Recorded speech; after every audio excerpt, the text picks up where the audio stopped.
ಬೆಂಗಳೂರು ಶಿಕ್ಷಣ ಕ್ಷೇತ್ರದ ಚುನಾವಣೆ ನಾಮಪತ್ರ ಸಲ್ಲಿಕೆಯನ್ನು ತುಂಬ ಯಶಸ್ವಿಯಾಗಿ ಅನೇಕ ಶಿಕ್ಷಕರ ಹಿತೈಷಿಗಳು, ಶಿಕ್ಷಕರ ಸಂಘಟನೆಗಳ ಪ್ರತಿನಿಧಿಗಳು ಮತ್ತು ಶಿಕ್ಷಕರ ಅಧ್ಯಕ್ಷರು, ಪ್ರಧಾನ ಕಾರ್ಯದರ್ಶಿಗಳು ಬಂದು ಈ ಒಂದು ನಾಮಪತ್ರ ಸಲ್ಲಿಕೆಯನ್ನು ಮಾಡಿದ್ದಾರೆ. ಹಾಗಾಗಿ ಈ ಕಾರ್ಯಕ್ರಮಕ್ಕೆ ಬಂದಿರತಕ್ಕಂಥ ಎಲ್ಲ ನನ್ನ ನೆಚ್ಚಿನ ಶಿಕ್ಷಕರ ಪ್ರತಿನಿಧಿಗಳೇನಿದ್ದೀರಾ ಮತ್ತು ಶಿಕ್ಷಕರ ಮತದಾರರೇನಿದ್ದೀರಾ ಅವರಿಗೆಲ್ಲರಿಗೂ ಮತ್ತೊಮ್ಮೆ ಅಭಿನಂದನೆ ಸಲ್ಲಿಸ್ತೀನಿ. ಏನು ಈ ಒಂದು ಪುಟ್ಟಣ್ಣ ಅವರ ಇವತ್ತು ನಾಮಪತ್ರ ಸಲ್ಲಿಕೆಯನ್ನು ತಾವೆಲ್ಲ ನೋಡ್ತಾ ಇದ್ದೀರಾ, ಹೆಚ್ಚಿನ ಸಂಖ್ಯೆಯಲ್ಲಿ ಇವತ್ತು ಬಂದು ಈ ನಾಮಪತ್ರಿಕೆಗೆ ಬೆಂಬಲವನ್ನು, ಶುಭಾಶಯವನ್ನು, ಆಶೀರ್ವಾದವನ್ನು ಮಾಡಿದ್ದಾರೆ.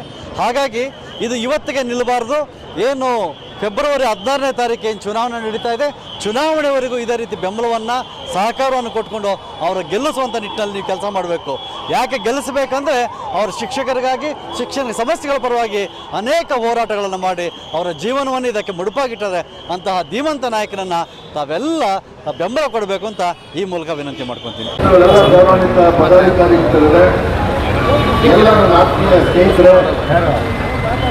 ಮೊದಲನೇದಾಗಿ ತಾವೆಲ್ಲರೂ ಕೂಡ ಇವತ್ತಿನ ಬಂದು ನಿನ್ನ ಜೊತೆ ನಾವು ಇರ್ತೀವಿ, ನಿನ್ನ ಗೆಲ್ಲಿಸ್ತೀವಿ ಅನ್ನೋದನ್ನ ತೋರಿಸಿದ್ದೀರಿ. ಅದಕ್ಕಾಗಿ ನಿಮ್ಮೆಲ್ಲರೂ ಕೂಡ ನನಗೆ ಗೊತ್ತುಪೂರ್ವಕ ಧನ್ಯವಾದಗಳನ್ನು ಸ್ನೇಹಿತರೆ. ಪ್ರತಿ ಸಲೂ ಕೂಡ ನೀವೆಲ್ಲರೂ ಕೂಡ ಇದೇ ರೀತಿ ಬೆಂಬಲವನ್ನು ಕೊಟ್ಟಿದ್ದೀರಿ. ನಾನು ಏನೇನು ಮಾಡಿದ್ದೀನಿ ನಿಮಗೆಲ್ಲ ಗೊತ್ತದ. ಪ್ರತಿಯೊಂದು ಒಂದು ಶಾಲೆ ಉಳಿಸ್ತಕ್ಕಂಥದ್ದಾಗಲಿ, ಒಂದು ಟೀಚರ್ ಉಳಿಸ್ತಕ್ಕಂಥದ್ದಾಗಲಿ ನನ್ನ ಜೀವನದಲ್ಲಿ ಎಂದೂ ಕೂಡ ಯಾರಿಗೂ ಮೋಸ ಮಾಡೋದಲ್ಲ, ಸುಳ್ಳು ಹೇಳೋದಲ್ಲ. ಯಾವುದೇ ಪಕ್ಷ, ಯಾವುದೇ ಜಾತಿ, ಯಾವುದೇ ಧರ್ಮದಲ್ಲಿ ಇದರಿಂದ ನನ್ನ ಜಾತಿ, ನನ್ನ ಧರ್ಮ, ಶಿಕ್ಷಕ ಯಾವ ಶಿಕ್ಷಕನು ಕೂಡ ನನ್ನ ದೈವತ್ತಲ್ಲ. ಅವರೆಲ್ಲರೂ ಕೂಡ ನನ್ನ ಫ್ಯಾಮಿಲಿ ಮೆಂಬರ್, ಅವರೆಲ್ಲರೂ ಕೂಡ ನನ್ನ ಫ್ಯಾಮಿಲಿ ಮೆಂಬರ್. ನನ್ನ ಜೀವನದಲ್ಲಿ ಎಲ್ಲರೂ ಕೂಡ ಒಂದು ಇದನ್ನು ಹೇಳ್ತಾ ಇದ್ದಾರೆ, ಪುಟ್ಟಣ್ಣ ಅಪಮಾನ ಮಾಡ್ದ ಅಂತೇಳಿ ನಮ್ಮ ವಿರೋಧದಲ್ಲಿರುವಂಥ ಒಬ್ಬ ವ್ಯಕ್ತಿ ಹೇಳ್ತಾ ಇದ್ದಾರೆ. ಅವಮಾನ ಮಾಡ್ದ, ರಾಜೀನಾಮೆ ಕೊಟ್ಟ. ರಾಜೀನಾಮೆ ಯಾಕೆ ಕೊಟ್ಟ ಅಂತ ಹೇಳಪ್ಪ, ಅದು ಹೇಳ್ಬೇಕಲ್ಲ. ರಾಜೀನಾಮೆ ನಾನು ಯಾಕೆ ಕೊಟ್ಟೆ ಅಂತ, ಯಾಕೆ ಕೊಟ್ಟೆ ಅಂತ ಹೇಳ್ಬೇಕಲ್ಲ.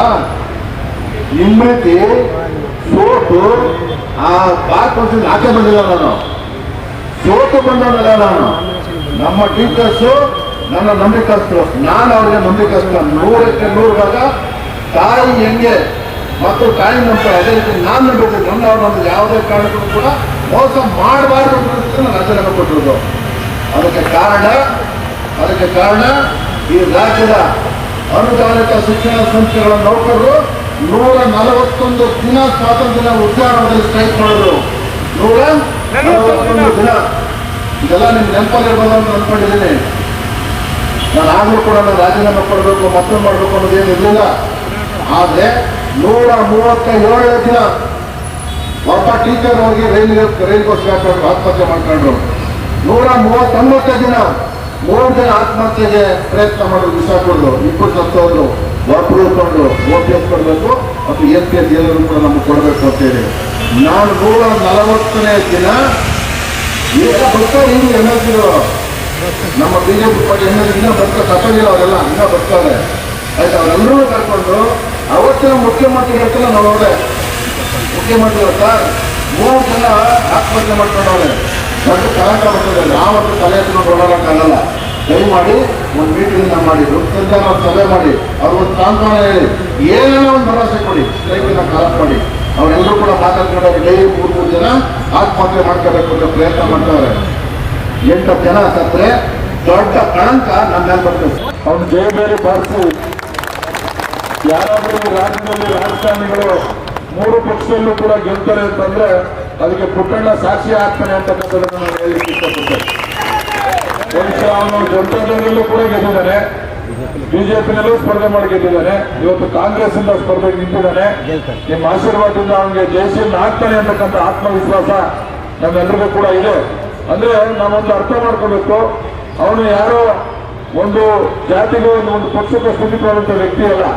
ಅವನು ಶಿಕ್ಷಕರ ಸ್ನೇಹಿ, ಶಿಕ್ಷಕರ ಬಹಳ ಆತ್ಮೀಯವಾಗಿ ಶಿಕ್ಷಕರನ್ನ ನೋಡ್ಕೊಳ್ತಕ್ಕಂಥದ್ದು. ನಮ್ಮ ಜೊತೆನೇ ಜಗಳ ಆಡ್ತಾನೆ. ಶಿಕ್ಷಕರಿಗೆ ಏನಾದ್ರೂ ಕೂಡ ಅನುಕೂಲ ಆಗ್ಬೇಕು ಅಂತಂದ್ರೆ ಮಂತ್ರಿಗಳು ಬರಲ್ಲ, ಮುಖ್ಯಮಂತ್ರಿಗಳು ಬರಲ್ಲ, ಯಾರು ಬರಲ್ಲ. ಅವ್ರ ಮುಂದೆ